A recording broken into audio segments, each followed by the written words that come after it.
The sheriff's cruiser sat at the curb, patient and official. Susan stood trembling on the front step in her faded Sunday robe, the sleeves fluttering with her shaking hands. Cara hovered behind her, a 32-year-old woman peeking like a guilty child, her smudged mascara making dark wells of her eyes. She'd ruined my life, and she was still hiding behind her mother.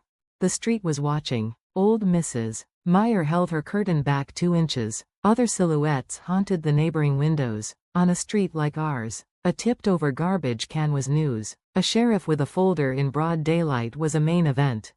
He didn't raise his voice. He didn't need to. "Ma'am," he said, calm as a man forecasting rain. "This property is legally owned by Mark Ellison. You need to vacate the premises." Susan's mouth opened on a silent gasp. Cara made a choked sound, half sob, half protest. "That's not," she started, then faltered. Her eyes flew to me, wide with a child's expectation that I would blink and make it all go away. It was the same look she'd given me for 17 years whenever she'd broken something, or lied, and I'd fixed it. I stood on the sidewalk, hands in my jacket pockets, feeling the weight of every gaze. The air smelled of cold earth, leaf mold, and the distant sweetness of dryer sheets. The porch light was off, but I could still see myself on the ladder last month, replacing the bulb, Susan steadying it with one hand, a coffee mug in the other. "Careful, Mark," as if she still cared. The sheriff turned his placid face toward them. "This order is effective immediately. If you refuse, you may be removed." Susan's eyes finally found mine. I braced for the scalding anger, the final, unforgivable line. Instead, she just looked lost, like someone who'd walked into her own kitchen and forgotten where the light switch was. And I felt it, that old, deep pull to soften the blow, to make it easier for her. Then I remembered her voice, 3 weeks ago, sharp as shattered glass. "Get out. You don't belong here anymore." So, I didn't move. I didn't rescue anyone. I just breathed, slow and steady, the way Diane Keller had told me to. When the sheriff paused, I said it plain. "I didn't come to argue. I came to take my life back." A thick silence fell, quiet as snowfall, and in that silence, on my own lawn with the whole street holding its breath, I realized for the first time that I might survive what they had done to me. The night it began was a Tuesday like any other in Dayton, a gray sky, wet streets, my boots tracking in damp leaves. I'd just finished a 12-hour shift in the hospital's bowels facilities management, the job you only notice when the lights go out. My hands smelled of machine oil and institutional bleach, a scent that never quite washes off. Home was chicken casserole, the easy kind with canned soup and crunchy onions. We ate at the wobbly table I kept meaning to fix. The TV murmured in the next room. Cara arrived late, the screen door slapping shut behind her. She never knocked. At 32, she still drifted through our lives, moving in when a job or a man fell through, moving out when our rules chafed. She smelled of fruity vape and cheap vanilla, her hair in a messy bun, a college logo on her sweatshirt from a place she'd never attended. "Hey," Susan said, forcing cheer. "We saved you some." Cara slid into a chair, eyes on her phone. "Thanks," she mumbled. Her mood was a rubber band wound too tight. I took my plate to the sink. Rain tapped, then drummed against the window. Susan wiped the table. Cara scrolled. The air was heavy with ordinary things. Then Cara's phone dinged.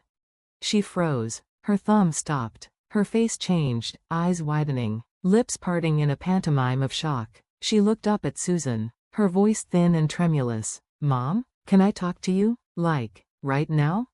Susan glanced at me. "Sure, what is it?" But Cara didn't go for privacy. She walked into the kitchen where I stood, phone clutched like evidence. Susan followed. "It's him," Cara said. I turned off the water. "What?" She held the phone toward Susan, angled away from me. I knew something was off. Now I have proof. "Cara, what are you talking about?" Susan's voice was wary. Cara took a shaky, theatrical breath. "He's been messing with my stuff, my accounts, my money." Her eyes flicked to me, cold calculation beneath the manufactured fear. "There are logins from this house, and messages, threatening messages, like he's watching me, like he's unstable." The word hung in the air. Toxic, unstable, a word that turns a person into a problem. "Susan, That's not true, I said, my voice already tired. I don't even know her passwords. Cara let out a hollow laugh. Of course you'd say that. Susan's eyes darted between us. Mark, why would she make that up? I had answers, but none that sounded good. Cara's whole life was a curated story where she was the perpetual victim, but this was a new, vicious chapter. I don't know, I said, but it's a lie. Cara's chin quivered on cue. Mom, I'm scared, she whispered. I'm scared for you. I saw it click inside Susan, that primal switch to protect her child. Her posture stiffened. Susan, listen to me. You know me. 17 years. Her eyes flashed. Then why does Cara feel scared?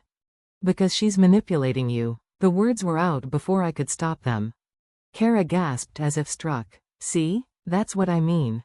Susan took a step forward, her face contorted with a new, shocking disgust. You don't get to call my daughter a liar. The rain lashed the window. Wind shoved the old maple in the yard. She is lying, I said, each word deliberate. Stop. Cara's voice turned saccharine. Mom, I need to feel safe. Safe. Another word weaponized. Susan stared, her shoulders rising. Then she screamed, "Get out!" The sound bounced off the tiles I'd mopped, the cabinets I'd painted. It wasn't my wife. It was a stranger.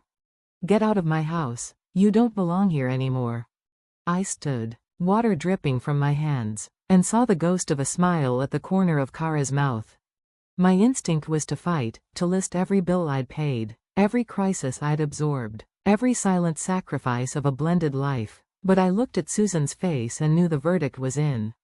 So, I took my jacket from the hook. I gathered my wallet, my phone. My keys rested in the bowl beside Susan's. I opened the door to the slapping wind and spray of rain, stepped into the dark, and did not look back. The police called 3 hours later. No sirens, no drama, just a calm voice on the phone. Mr. Ellison, this is Officer Tom Reynolds. We need to ask a few questions. I was in my car behind the mirror on Wilmington Pike, engine off, windows fogged. It was 1:07 a.m. Am I being arrested? A slight pause. No, sir. We received a complaint. A welfare check. Welfare. A harmless word turned suspect. He was polite. He asked where I was, if I'd left voluntarily, if I'd threatened my stepdaughter. No, I said, never. More paper shuffling silence. Sir, do you and your wife own the house together? The question landed oddly. Yes, on Briarwood. Is your name on the deed? Yes. Only yours? I remembered Susan at the kitchen table years ago, a stack of bills between us, her voice weary and ashamed. I don't want my name on anything, Mark. I messed up my credit. I don't want to mess up yours. Yes, I said slowly, only mine. A longer pause. Thank you, sir. We'll note your cooperation. And the complaint?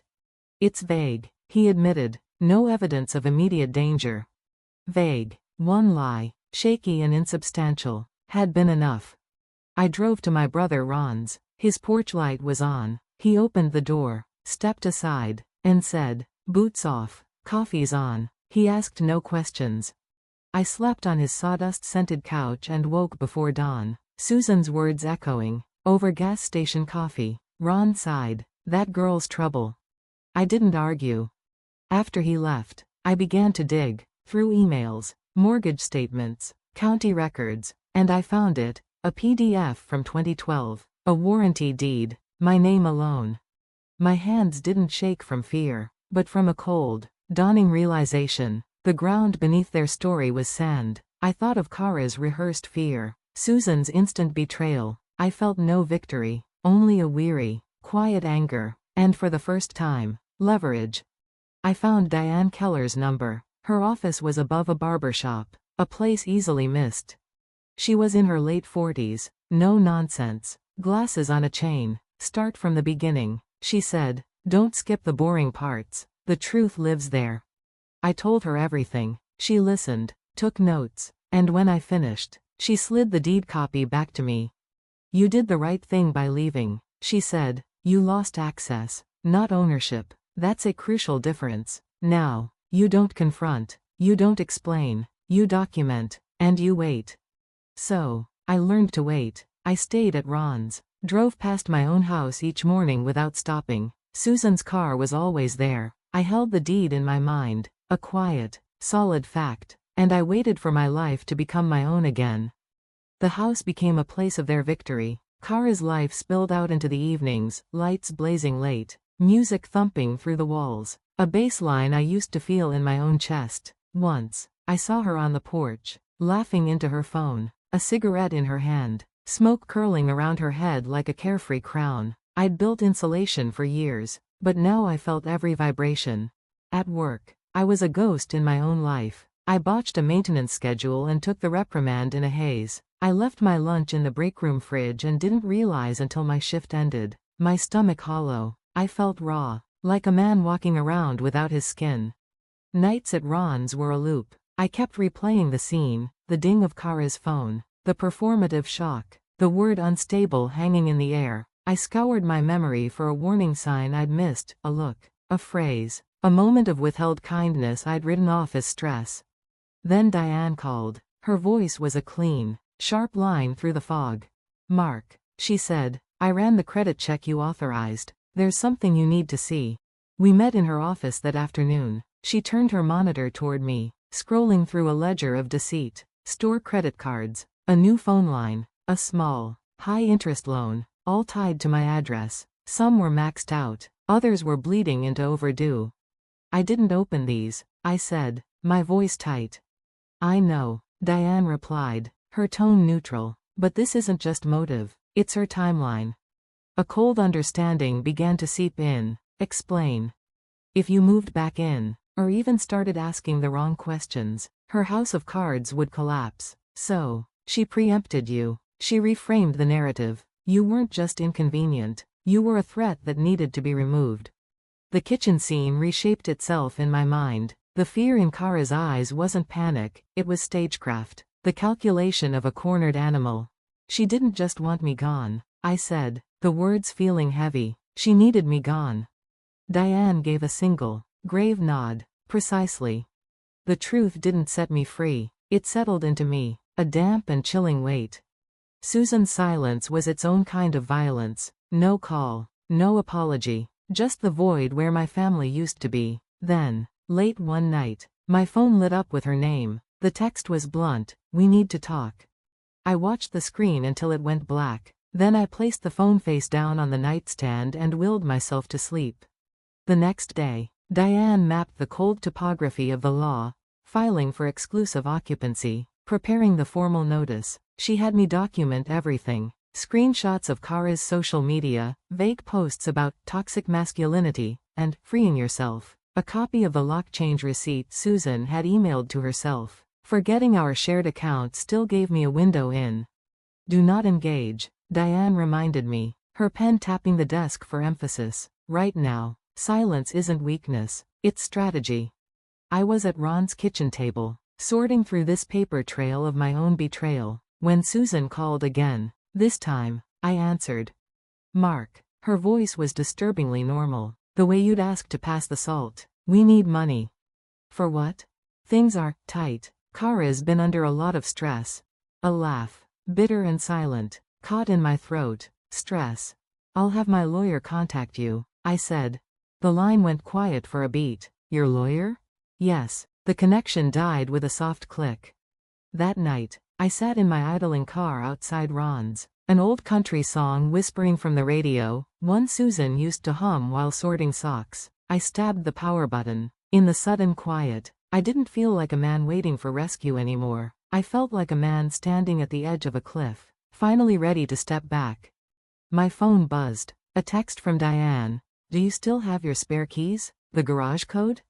"Yes," I typed back. A moment later, her reply. "Good. Don't use them. Not yet." I leaned my head back, staring at the constellations smudged by city light, and understood. This wasn't about storming the castle. It was about letting the siege do its quiet, inevitable work.